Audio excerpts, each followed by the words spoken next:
گھریلو حالات اور پھر معاشی حالات کی تلخیوں کی وجہ سے ہر تیسرے شخص کی زندگی بہت ساری الجھنوں کا شکار ہے۔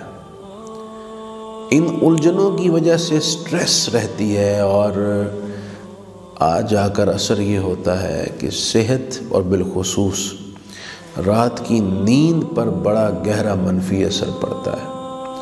بہت سارے لوگ اس بات کی شکایت کرتے ہیں کہ ہمیں نیند ہی نہیں آتی، میڈیسنز یوز کرتے ہیں لیکن پھر بھی وہ میٹھی اور چین کی نیند اور وہ سکون میسر نہیں ہے۔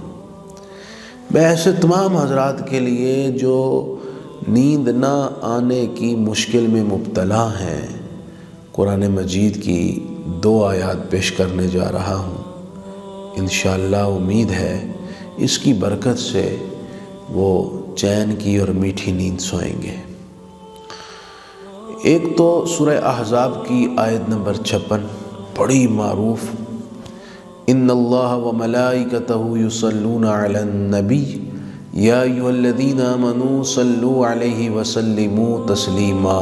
یہ پڑھ کر اس کے بعد نبی کریم علیہ السلام کی بارگاہ میں درود اور سلام پیش کریں رات کے وقت سونے سے قبل۔